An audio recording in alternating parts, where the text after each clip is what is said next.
Secretariat کی شہید مساجد کے سلسلے میں آج حیدرآباد کے ایم پی صاحب کے ساتھ علماء اور مشائخین کا ایک وفد چیف منسٹر سے ملاقات کرنے کے لیے گیا۔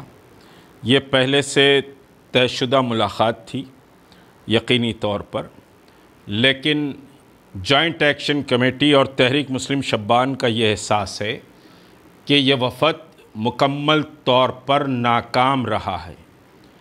نمبر ایک کہ سیکریٹریٹ کی دونوں مساجد کی زمین اسٹیٹ گورنمنٹ آف تلنگانہ کی نہیں تھی اور یہ وقف نوٹیفائڈ زمینات تھی جس پر دو مساجد تھیں، اس کو شہید کرنے کا اختیار ریاستی حکومت کو نہیں تھا، لیکن ریاستی حکومت نے اپنے ریزولوشن کو پاس کر کے باضابطہ کیبنٹ ریزولوشن ہوا اس پر، اور پوری عمارتوں کو منہدم کرنے کا ریزولوشن ہوا اور مساجد کو اور ایک مندر کو وہاں پر سمجھیے کہ ڈھا دیا گیا۔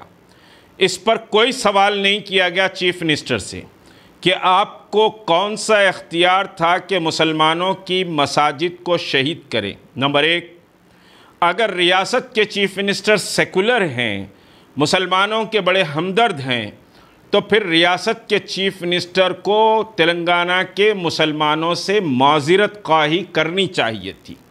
مسلمانوں سے چیف منسٹر نے آج تک معذرت خواہی نہیں کی ہے۔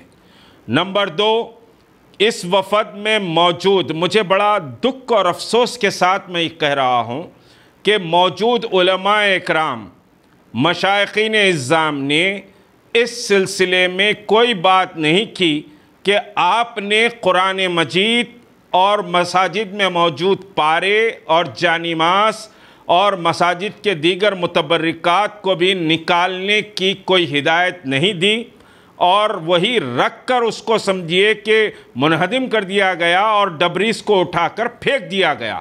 تو قرآن کی بے حرمتی کا اختیار ریاست کو یا ریاست کے سربراہ کو نہیں ہے، اور اس پر سوال نہیں کیا گیا۔ یہ مجھے بڑا دکھ ہے، اور میں مطالبہ کرتا ہوں کہ 7 کو چیف منسٹر جب اسمبلی میں اس سلسلے میں بیان دیں گے تو مسلمانوں سے چیف منسٹر کو معذرت خواہی کرنی چاہیے۔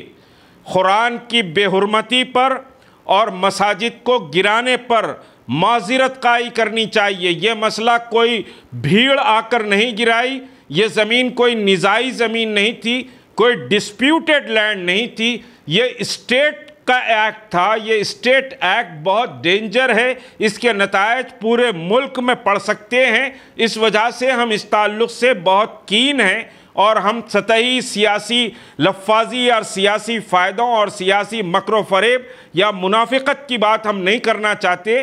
یہ اسٹیٹ ایکٹ تھا، اس پر چیف منسٹر آف اسٹیٹ کو مسلمانوں سے معافی چاہنا چاہیے، نمبر ایک۔ دوسری بات یہ ہے کہ اگر یہ وفد سمجھیے کہ کامیاب واپس ہوا، تو پھر میرا سوال یہ ہے کہ وہ مساجد کے معنی سمجھیے کوئی گرینیڈ لگا دینا یا سنگ مرمر کے سمجھیے دودھ سے دھلے ہوئے پتھر سے مسجد کا بنا دینا، یہ مساجد نہیں ہے۔ وہاں لاکھوں روپے کے شینڈلس لگانا مساجد کا نام نہیں ہے۔ مسجد اس کو کہتے ہیں شریعت میں جو زمین اللہ کی نمازوں اللہ کے لیے وقف کی گئی اور نمازیں وہاں پر ہوتی ہیں، زمین کا نام وقف ہے، اور یہ وقف پراپرٹی ہے۔ حکومت سے مطالبہ کرنا چاہیے تھا، چیف منسٹر کو کہنا چاہیے تھا کہ یہ وقف لینڈ ہے، آپ فوری وقف بورڈ کے حوالے یہ زمینات کو کر دیں۔ وقف بورڈ کل ہی سے یہاں پر نماز کا انتظام کرے۔ اگر کووڈ ہے تو وہاں جو سیکریٹریٹ میں بہت سے مزدور کام کر رہے ہیں، بہت سے انجینئرز کام کر رہے ہیں، اس میں بہت سے لوگ مسلمان ہیں، وہی وہاں پر نماز پڑھ لیں گے۔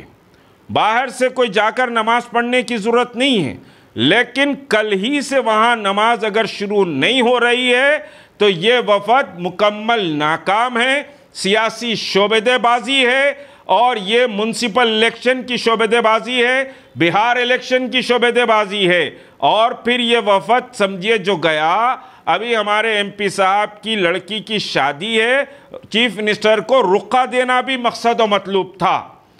تو اچھی بات ہے، لڑکی کی شادی ہو رہی ہے، میں مبارکباد دیتا ہوں، لیکن وہ اکیلے جا کر یہ حالات میں رخا نہیں دے سکتے تھے، ایک وفد کو لے کر گئے، مساجد کی بھی بات ہوئی۔ ابھی ایم پی صاحب کا ٹویٹ آیا بڑا صدمہ اور افسوس کے ساتھ، یہ بات نوٹ کر لیجئے، اس ٹویٹ کو سمجھیے کہ ریکارڈ بھی کر لیجئے۔ ایم پی صاحب نے ٹویٹ کیا ہے کہ 1500 ایس ایف ٹی پر 2 مساجد بنے گی۔ میں قابل ترین بیرسٹر سے یہ بات کہنا چاہتا ہوں، ذرا 1500 ایس ایف ٹی کو اسکوائر یارڈ میں کیلکولیٹ کر لیں تو ٹوٹل سمجھیے 100 چلر زمین ہوتی ہے، 1200 سمجھیے کہ اسکوائر یارڈ زمین ہوتی ہے، جبکہ مسجد سیاست معتمدی کی زمین as per gazette 700 square yard کے قریب ہے، اور مسجد ہاشمی کی زمین 100 اسکوائر یارڈ سے زیادہ تھی، وقف ریکارڈ میں چلیے 56 اسکوائر یارڈ ہے۔ اور پھر ایک بات اور کہی گئی، علماء سے بار بار پریس کانفرنس میں کہلایا جا رہا تھا آپ بولیے، سب بولنے کے لیے پیچھے ہٹ رہے تھے، آپ کے گھر کی بریانی کھائے ہوئے تھے، اس وجہ سے سمجھیے کہ کچھ نہ کچھ بولے دارالسلام میں بیٹھ کر۔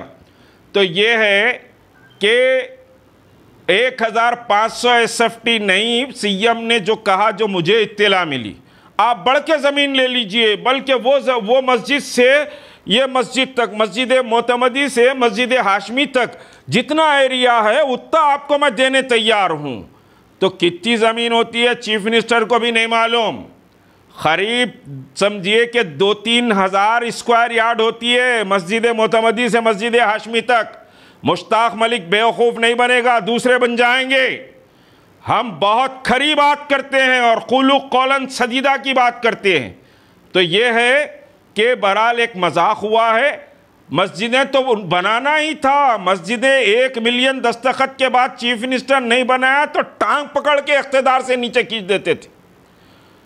1 ملین دستخطیں ہو گئی ہیں، پسینے نکل رہے تھے شیروانی میں سے، اس وجہ سے چیف منسٹر کنے بھاگنا پڑا، ٹھڈیوں کو ہاتھ لگا کے بلانا پڑا۔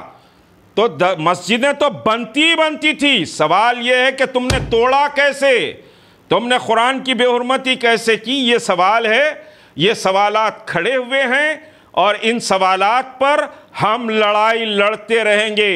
ہم سپر ڈالنے والے یا جھکنے والے یا جا کر چاپلوسی کرنے والے نہیں ہیں، ہم ملت کے ساتھ کھڑے ہیں اور ملت ہمارے ساتھ کھڑی ہوئی ہے۔ 10 لاکھ تلنگانہ کے مسلمانوں نے دیہاتوں میں، شہر میں اور مختلف سمجھیے مقامات پر دکانوں میں دستخطیں کی ہیں، وہ ان کے ساتھ ہم ٹھہرے ہوئے ہیں۔ میں سب کا شکریہ ادا کرتا ہوں کہ آپ کی 10 لاکھ دستخطوں کی طاقت نے آج سمجھیے کہ جانے کے لیے مجبور کیا، لیکن ابھی یہ سیکریٹریٹ پر جا کر قرآن کو تلاش کرنے یا مسجدوں کی جگہ دیکھنے کے لیے مجبور نہیں ہوئے، تو ان کو کھینچ کر نیچے اتار دیا جائے گا، یہ بات طے شدہ ہے۔ ہم اس سمجھیے کہ ملاقات کو سیاسی ڈرامہ سمجھتے ہیں، اس سے بڑھ کر کچھ نہیں سمجھتے۔ السلام علیکم۔ لوٹ کرو بھجا دو۔